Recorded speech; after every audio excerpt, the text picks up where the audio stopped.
자, 2023년 2월 16일 목요일입니다. 모닝 텐트 오늘도 쳐봐야죠? 네, 첫 번째 텐트부터 가겠습니다. 자, 첫 번째 텐트 경기 얘기를 해야죠. 이미 여러분 후토크는 올라가 있는데 그냥 모닝 텐트 용도로 조금 더 디테일하게 체크를 해보는 시간이라고 생각하시면 될 것 같습니다. 에버튼전 끝나고 난 다음에 제가 이제 얘기한 게 있었죠. 오늘 에버튼전에서 지고 난 다음 얻은 것, 내가 아직 우승 아니다라고 얘기할 때마다 저 새끼 또 영레발이네, 저거 또 오바하네, 엄살 부리네 라고 얘기했었던 사람들한테 거 봐라 이씨 라고 얘기할 수 있었던 거 하나를 얻었다 라고 얘기했는데, 에버튼, 브랜트포드 그리고 맨시티로 이어지는 경기에서 1승도 챙기지 못했습니다. 그리고 예상대로 맨체스터 시티에게 졌는데, 뭐 그렇기 때문에 아쉬움은 크지만, 야 이게 이런, 난 에버튼한테 진 것도 사실 어느 정도, 왜냐면 구디슨 파크 원정, 사람이 생각보다 기록이 되게 중요한 게, 기록은 깨지라고 있는 게 맞지만 이전에 징크스가 아주 강하게 그 팀을 사로잡고 있는 건 어떤 여러 가지 이유가 있다고 생각을 해요. 구디슨 파크 원정도 아스날에겐 그런 경우였고, 맨체스터 시티를 상대로 지금 11전 11 연속 패배를 하고 있습니다. 이거는 뭔가 있는 거야. 이러면 여기서 벗어나는 게 생각보다 굉장히 어렵습니다. 내가 이제 아쉬웠던 건 브랜트포드였어요. 그때 아무래도 우리는 레스터 토트넘 경기를 보고 있었기 때문에 경기 상황을 제대로 보지 못했죠. 오심에 관련된 걸 몰랐어. 근데 브랜트포드전에 이 무승부하는 걸 보고서 아 역시 쉽지 않구나. 그 쉽지 않다는 게 아유 아스날은 안 될 거야 그게 아니라, 굉장히 어려웠던 이 우승한 지 18년이 지났단 말이야. 18년이야 19년이야 하여튼 그렇게 오래된 팀이 중간에 풍파도 많았고 이래저래 어렵다가 지난 시즌에도 뭐 마지막에 좀 미끄러져서 챔피언스리그 티켓을 못 딴 건 있지만 팀이 완벽하게 만들어졌다라고 보기 어려운 시즌이었거든요. 근데 올해 정말 놀라운 성장세를 보인 팀이기 때문에 기대는 할 수 있지만, 내실이 완전히 꽉 찬 아주 내실 있는 그런 팀인가? 그러기에는 좀 중간중간 더 채워야 될 때가 많았어. 그러면 불안감이 여기저기 도사리고 있죠. 브랜트포드전 보고서 아 이게 아직은 좀 쉽지 않구나라고 생각을 했는데, 이 경기에서 보고 싶었던 건 얼마나 맨시티와 격차를 줄였는가. 왜냐하면 두 팀이 크게 봤을 때 유사한 축구를 구사하고자 하니까. 펩이 아르테타와 함께한 시간이 있으니 당연히 영향을 받았겠죠, 아르테타가. 근데 아직은 이 선수 개개인의 퀄리티 차이, 그 다음에 오늘 맨체스터 시티가 아스날을 상대로 보여줬던 맨투맨에 가까운, 아스날의 움직임을 봉쇄시킬 수 있을 만한 압박 강도, 이런 걸로 보니까 아직은 격차가 크다. 지금 당장 승점이 초반에 벌어져 있을 때 많은 사람들은 이번이 기회다. 이번이 기회인 건 맞지. 기회가 아닌 건 아니지. 어쨌든 그렇게 1위를 최근에 막 치고 갔던 적이 없으니까. 근데 그거를 순식간에 이렇게 뒤집을 수도 있는 정도로 퀄리티의 차이가 있었다라는 생각이 들더라고요. 어쨌거나 오늘 경기의 화두를 좀 체크를 해봐야 됩니다. 첫 번째 아스날 골에서 나왔던 PK, 이거는 제가 뭐 다른 좀 자문을 구해볼까 했는데 그럴 것까지 없는 것이 좀 비슷해요. 유사해요. 근데 물론 PK가 될 수도 있다고 보는 시선도 있긴 있어. 근데 여기서 하고자 하는 얘기는 저는 좀 다른 방향이기 때문에 그 얘기로 가져갈게요. 혹시 안 보신 분들이 있을 수 있으니까 나중에 우리 모닝 텐트 본 다음에 직접 영상을 한번 찾아보시면 좋을 것 같습니다. 은케티아의 쇄도가 있었습니다. 경합 장면이 있었죠. 전반전 막판이었습니다. 은케티아가 이렇게 보면 에데르송보다 공에 조금 더 가까웠던 건 맞는 것 같아요. 그래서 왼발로 돌려놓는 슈팅을 했고 슛은 골문까지 갔지만 아케가 집념 있게 걷어냈습니다. 에데르송 도전 타이밍 있었죠. 달려들었어. 조금 늦은 느낌은 있긴 했지만 그게 뭐 엄청나게 늦게 들어왔다까지는 아니었습니다. 그리고 어느 정도 방어적인 이 행동도 있었다고 봐요. 중요한 건 이 은케티아의 어떤 액션인데, 슈팅을 시도했고 은케티아의 플레이는 종료가 됐다라고 하는 게 맞을 것 같습니다. 자, 그럼 여기에 대해서 이 앤서니 테일러가 이건 페널티킥이다라고 선언을 했어요. 그리고 단호하게 바로 PK를 줬고, 어떤 VOR과 이야기를 나누는 장면이라거나 온필드를 봐야 한다거나라는 느낌은 앤서니 테일러는 가지지 않았던 것 같아요. 곧장 PK를 선언을 했습니다. 이거 이제 왜 논란이 됐는가? 첫 번째, 아까도 방금 여기 얘기한 것처럼 왜 논란이 되는지 이유를 볼게요. 은케티아 플레이 이미 끝났다. 슈팅이 이 왼발 방향 잡고 나가는데 에데르송에게 방해를 받지 않아. 근데 그럼 그걸 PK라고 볼 수 있는 건가? 그러니까 이거 비슷한 얘기예요. 에데르송이 이 상대 플레이가 끝난 다음에 접촉이 된 거란 말이야. 이유는 여기 얘기를 했고, 두 번째 비슷한 거예요. 에데르송은 상대 플레이가 끝난 다음에 접촉이 됐다. 그러니까 상대 플레이에 방해를 줬냐? 이거 은케티아의 슈팅 상황에 방해를 줬는가?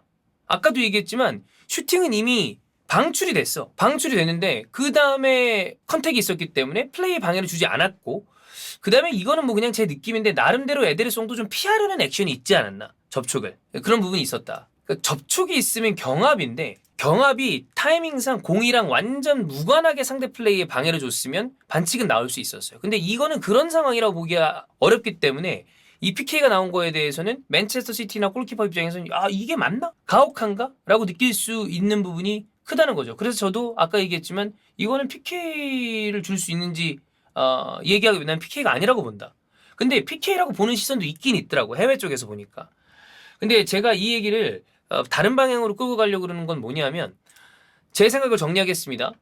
첫 번째, 이 관련돼서 1번 PK감 아니다 라고 생각한다. 자, 두 번째, 도대체 어떻게 프리미어리그는 매 라운드 논란이 일어나? 뭐? 판정으로. 그 다음 세 번째, 온필드 모니터가 있으면 제발 좀 봐라.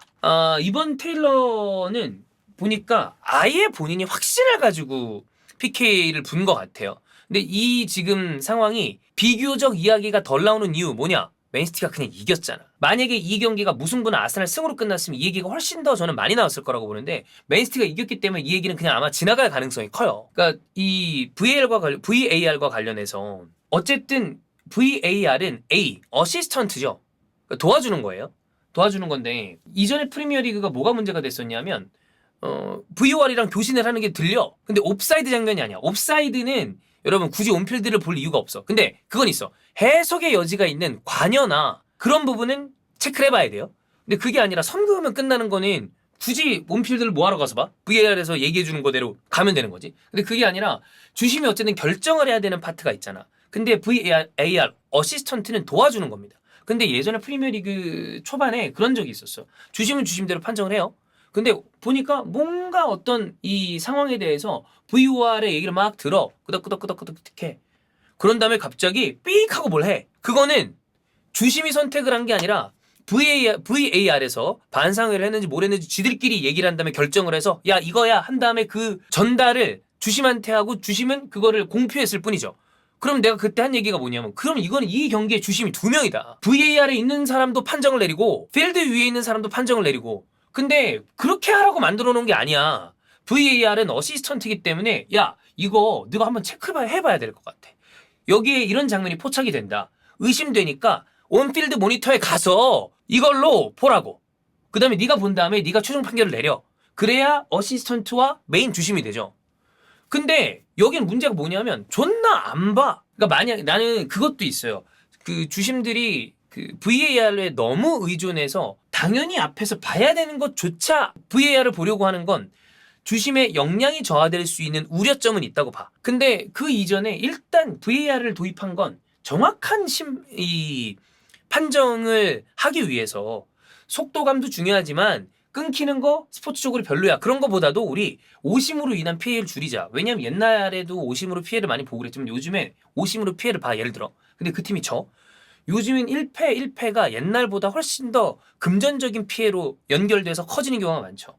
그러다 강등을 당하네? 근데 그냥 강등을 당하면 이 팀이 괴로워 이런 게 아니라 어마어마한 경제적인 타격을 팀들이 받고 이러니까 더 정확하게 보자. 근데 이 장면 같은 경우에 그러니까 이상적인 그림이라고 하면 그런 거라고 볼 수 있을 것 같아. 앤서니 테일러는 그냥 딱 봤을 때 누가 봐도 이거는 PK야. 그렇게 보였어 자기는. 근데 VOR에서 얘기하는 거지. 어이 테일러, 야 빡빡아, 이거 슈팅 다 끝나고 난 다음에 에데르송이랑 경합이 된 거야. 이거는 넌 체크해봐야 될 것 같아. 그러니까 나는 확실하게 본 것 같은데 우리 의견은 달라. 가서 체크한 다음에 너가 최종적으로 보고 네 의견이 그거라면 가는데 우리는 한번 봤으면 좋겠어. 그러면 그래? 오케이 가서 볼게. 가서 본 다음에 오케이 한 다음에 근데 만약 예를 들어 근데도 앤서니 테일러는 PK라고 보인다고 얘기해. 그럼 그런 거 있잖아요. 뭐 10명의 주심이 있는데 한 7명은 이게 뭔 것 같고 3명은 뭔 것 같다 라고 얘기했을 때 앤서니 테일러가 3명 중에 하나가 될 수도 있어. 그러면 논란은 될 수 있지만 야 이건 VAR의 온필드 리뷰까지 봤으면 얘는 이렇게 해석을 한 거다. 그러면 내가 어느 정도 수긍을 하겠는데 그것조차 안 본 다음에 왜 계속 이런 논란을 만드는 건가. 좀 있는 걸 제발 좀 활용했으면 좋겠어요. 물론 여기에도 어느 정도의 부작용이 있습니다. 실제로 의도를 파악해야 되는 경우 있잖아요. 뭐 예를 들어 뭐 핸드볼이라거나 부자연스러운 동작. 근데 그냥 이렇게 흘러가서 봤을 때는 별 생각이 없다가 슬로우로 보면 의도가 있나? 라고 또 해석될 여지가 있는 장면들도 있어. 그러니까 이거는 근데 어쩔 수 없는 부분이라고 봐요. 사실 뭐 의도가 본인이 죽어도 난 없었는데요? 라고 얘기하면 그게 본인이나 세상에 만약에 신이 존재한다면 그 사람 말고 그 사람은 아니지 신이. 누가 알겠어. 그런 경우는 있지만 어쨌든 기술적인 게 도입이 되고 이게 시스템화돼 있다면 제발 좀 활용을 해라. 보면 별 문제 아닌 걸 왜 이렇게 그냥 넘어가서 언제나 이 아까도 얘기했지만 이거 맨체스터 시티가 3대1로 이겼기 때문에 별 문제 없이 그냥 이게 흐지부지 넘어갈 거야. 근데 이거 무승부나 아스날 승리였으면 장난 아니었을 거예요. 자, 그 다음에 경기 중에 또 하나의 화두는 토마스 파티 부상이 있죠. 이거 아무래도 아스날이 지다 보니까 이게 제가 아스날 부정적인 이슈를 조금 모으다 보니까 맨시티 얘기가 좀 더 나요. 맨시티 제가 오늘 경기를 보면서 느낀 거는 그 후벤 디아스 있죠. 진짜 갑이다. 이 생각이 들었네. 이게 진짜 이 사람이야말로 국밥이다. 어떤 국밥 좋아하죠? 저는 순댓국을 얘기하겠습니다. 제가 좋아하는 서일 순댓국. 자, 토마스 파티 부상, 근육 부상으로 오늘 경기 못 나왔습니다. 온스테인 얘기를 보면 훈련을 소화를 하다가 출전 계획까지 세웠었는데 아르테타 인터뷰에서는 별다른 얘기가 없다가 명단에 빠진 거가 이제 확인이 된 거죠. 처음에 허벅지 부상 얘기가 나왔었는데 가장 최근 뉴스 제임스 베인즈였던 걸로 기억을 하는데 경미한 등 근육 부상 얘기가 나왔더라고. 근데 그래서 뭐 예방 차원이었다 이런 얘기도 있는데 지금 나오는 거 보니까 빌라전까지는 못 나오는 것 같아. 이것까지는 좀 못 나올 가능성이 있는 것 같아요. 파티가 팀의 개핵심이죠. 지금 아르테타 팀의 파티는 핵심 자원입니다. 근데 부상이 너무 잦아. 근데 다행이었던 건 여기에서 오늘 역시 조신이 나왔습니다. 조르지뉴. 솔직하게 또 얘기를 다 우리가 하고 있잖아요. 잘했어요. 문제가 전혀 없었어. 문제가 없었다. 6콩가였으면 1대5 전혀 문제 없이 잘했습니다. 저는 여기에서 무슨 얘기를 좀 하고 싶냐면 자카가 좀 쉬었으면 좋겠어. 이게 못해서가 아니라 자카나 지금 그 아르테타의 복붙 라인업이 베스트 11을 공고하게 만드는 효과, 즉 뭐 FM으로 따지면 전술 숙련도 뭐 그런 거 있잖아. 그게 올라가게 만드는 건 좋은데 선수들이 피곤해. 그러면 미드필더 라인에서 주축 자원들이 좀 쉴 필요가 있는데 만약에 조르지뉴가 이 정도의 역할을 계속 해줄 수 있으면 조르지뉴 파티 라인 구성하고 그 다음에 다른 공미를 쓴 다음에 자카한테 가끔 휴식을 줘도 되지 않을까 이런 생각이 좀 들었어요. 조르지뉴 같은 선수는 옆에 예전에 파티 같은 스타일의 선수가 있으면 또 안정적으로 뒤에서 공을 조립해줄 수 있는 선수이기 때문에 그런 생각을 좀 했고요. 어쨌든 최근 리그 3경기 아스날 1무 2패입니다. 에버튼전 패배, 브랜트포드전 무승부, 그 다음에 맨체스터 시티전 패배. 브랜트포드전 무승부가 오심 때문에 얼룩진 무승부라고 하지만 결과는 달라지지 않습니다. 아르테타가 인터뷰에서 얘기를 했죠. 사과 뭐 이런 얘기 하다가 승점 2점을 돌려받는 거 말고 뭐가 중요하겠어. 근데 그건 불가능한 거 아니야. 자, 그리고 순위는 뒤집혔습니다. 실력적으로 봤을 때 아스날이 지난 시즌에 비해 일취월장을 했고 기회가 크게 찾아왔는데 올해 아다리가 안 맞는 부분도 있긴 있다. 불운 요소. 제수스 부상이 타이밍적으로 안 좋았다. 물론 은케티아가 잘해줬어요. 월드컵 때 사실 뭐 주전도 아니었는데 부상 얻어먹고 온 거니까. 다른 선수들이 월드컵에 나갔다가 부상을 안 달고 온 거는 뭐 좋은 일이지만 아스날 입장에서 제수스 부상은 좀 크죠. 지금 아직 후반기를 못 나오고 있는데 제수스랑 은케티아랑 서로 장점이 달라요. 은케티아가 잘하고 있지만 제수스가 가지는 장점을 은케티아는 가져갈 수가 없죠. 뭐 룸반이라거나 동료랑 스위칭을 한다거나 뭐 이런 거. 이런 느낌이 좀 사라지다 보니까 전체적으로 상대 수비를 흔들 수 있는 옵션 하나가 사라졌다. 이거는 지금 타이밍적인 불운 요소라고 보입니다.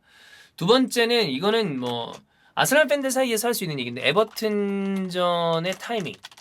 하필 에버튼이 굉장히 어려울 때 감독이 날아가고 션다이치 감독이 새로 부임한 상황에 에버튼이랑 맞붙는 거는 아스날은 좋은 일은 아니죠. 특히나 구디슨 파크에서 약한데 감독 버프 효과가 빡 올라왔을 때 하필 만난 게 이게 불운이야 불운. 재수가 없는 거지. 아니 칼버트 루인 같은 경우에는 이 아스날전에서 잘한 다음에 햄스트링 부상 당했어요. 그러니까 불태우고 부상 당한 거야. 그 다음에 아까 얘기했던 브랜트포드전. 아니 선을 안 긋는다거나 이런 거. 승점을 잃었는데 사과랑 해명해줘서 고맙긴 한데 승점 2점을 돌려줘야 만족한다. 근데 그럴 수가 없지 않냐 이런 얘기를 했죠. 저는 그래서 지금 상황에서 아스날이 할 수 있는 게 많진 않은데 아까 얘기했던 것처럼 조르지뉴가 잘한다면 지금처럼 괜찮다면 출장 시간 확보하면서 기존 자원들 좀 휴식이 필요하다. 그리고 트로사르 같은 경우 적극적인 선발 기용도 필요하다. 그다음에 제수스 빨리 돌아와야 되고 3월 초 얘기 나오더라고. 그다음에 만약에 예를 들어 진짜 목표가 있다. 이번 시즌 리그 목표가 있다면 자 뭐 진인사 대천명입니다. 나머지 리그 경기들에서는 알아서 잘해야죠. 기회가 만약에 있다면 최소 이번 시즌 뭐 무슨 우승이니 많이 이런 얘기를 하려고 그러는 게 아니라 4월 27일 맨시티전 무승부 할 수 있는가? 무승부가 가능하다면 다음 시즌에 좀 더 좋아질 수 있을 거예요. 한번 끊어내야 된다. 이 징크스를 최소 무승부로라도 끊어내야 된다. 이게 되면 좋은 거고 쉽지 않겠죠. 홈에서도 졌는데 뭐 내 얘기는 실리적인 선택을 한번 해보는 건 어떤가. 물론 아르테타가 할 것 같진 않습니다만 그런 얘기로 받아주시면 될 것 같습니다.